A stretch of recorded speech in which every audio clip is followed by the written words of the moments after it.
Hi golfers, welcome to this week's newsletter. Looks like we've finally really hit autumn, unfortunately. Weather the last few days and the next few days is pretty grim. So maybe it's a good time to start on some autumn winter technique improvements. And one of the most common ones we see in the swing room is going back to the good old slice. Pulls, low ball flight, shots that go to the right, deep divots, so basically a steep angle of attack. And we tend to see, sometimes from a very good setup position, quite a good top of the backswing position, but the first killer move that we see, which I'm sure you're all quite aware of, is if you stop your swing halfway down your downswing, the club shaft is very much pointing vertically to the sky or to the ground. This obviously gets the club working down very steeply, and when the club works down steeply, the club face tends to then stay open, and we get our classic slice. But if you're one of those characters, you also probably notice that you get some indifferent strikes.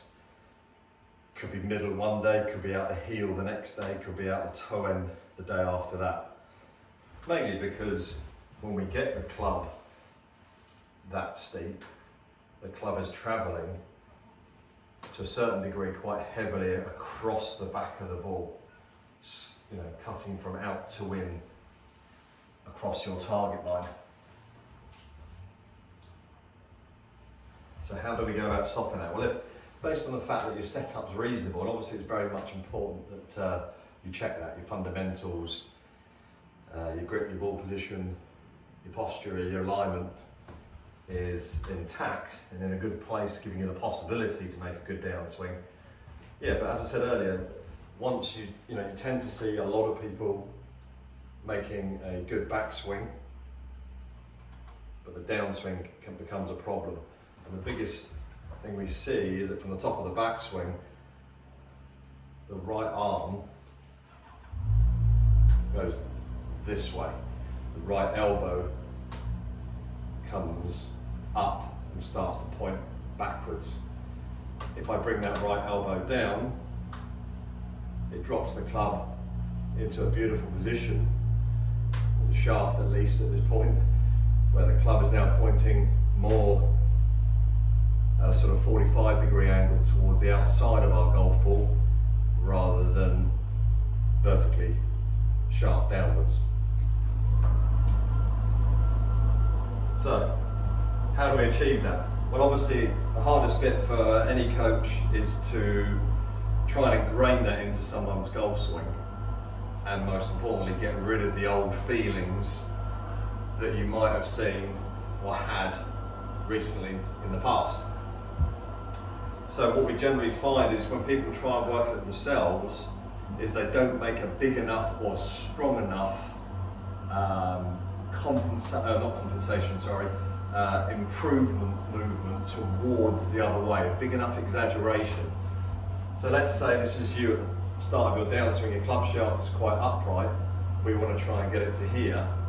So we really want to try and work on the way down, the top of your backswing, hitting some shots where it doesn't matter where the ball goes initially, really trying to drop the club shaft at a 45-degree angle to the ground, and really trying to feel that right elbow inside of your top right bicep if you're a right-hander, triceps, into your ribs.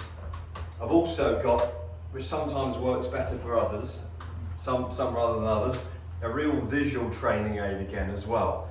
We've got the ball I'm going to strike. I'm going to obviously try and miss this ball because that's where potentially if I'm coming over the top of it, I might hit this, and I also might hit this if my swing path is out to win.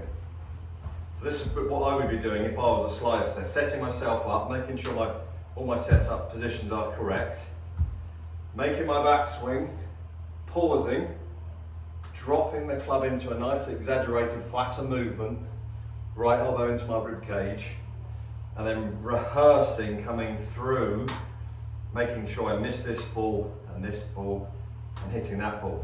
And then I would try and copy that nice, deliberate movement in my actual swing.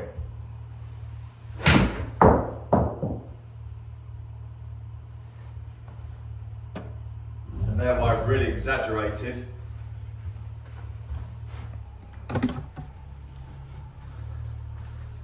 You can see my swing path has become very strong to the right 6.5 degrees, which is obviously the complete opposite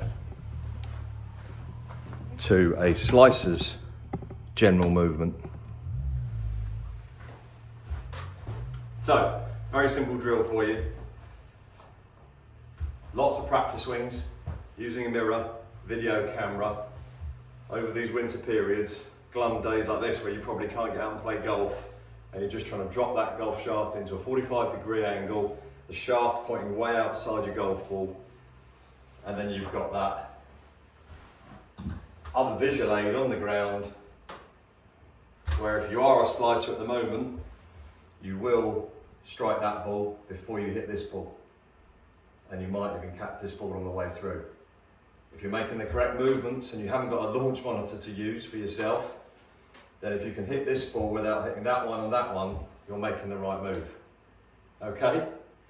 So let's really try and kill that slice, that pull, that steep divot, that low cutter, that missed strike on the head, and make this your mission over these next couple of months as we head into winter to try and improve your golf game.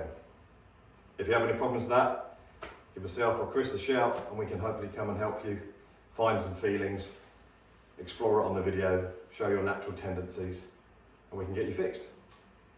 Okay, have a great week and we'll see you soon.